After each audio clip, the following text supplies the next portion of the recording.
Assalamualaikum warahmatullahi wabarakatuh. Baiklah anak-anak, hari ini kita akan melanjutkan materi kita, yaitu tentang keseimbangan benda tegar yang merupakan lanjutan dari materi sebelumnya, yaitu momen gaya dan momen inersia. Marilah kita awali pembelajaran kita pada saat ini dengan membaca basmalah bersama-sama. Bismillahirrahmanirrahim.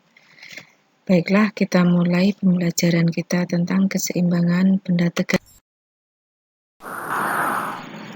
Yang pertama yang kita pelajari adalah keseimbangan itu dapat dibedakan menjadi dua macam.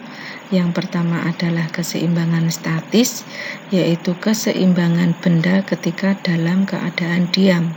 Contohnya bisa kalian perhatikan pada gambar di bawah ini. Yang kedua adalah keseimbangan dinamis, yaitu keseimbangan benda ketika bergerak dengan kecepatan tetap atau V-nya adalah konstan. Contohnya bisa kalian perhatikan, itu merupakan salah satu alat atau benda mainan yang bergerak dengan kecepatan konstan.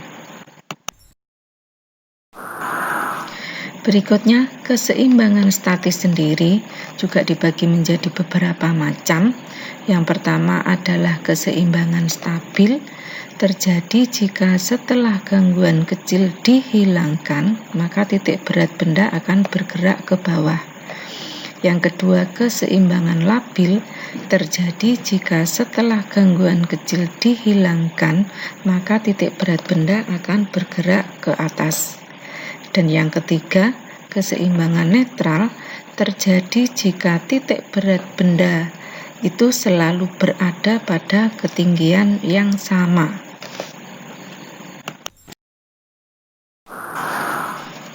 Selanjutnya tentang keseimbangan dinamis juga dibagi menjadi beberapa macam.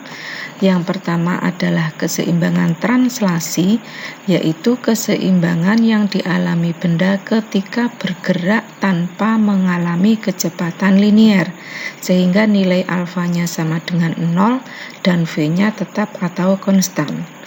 Yang kedua, keseimbangan rotasi, yaitu keseimbangan yang dialami benda ketika bergerak tanpa mengalami percepatan sudut, sehingga nilai alfanya nilainya adalah 0 dan omega atau kecepatan sudutnya adalah tetap atau konstan.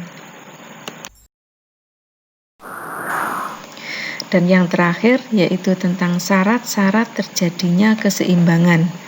Yang pertama syaratnya adalah resultan gaya pada benda harus sama dengan 0 atau sigma F-nya sama dengan 0, baik itu sigma F untuk sumbu X maupun sigma F untuk sumbu Y.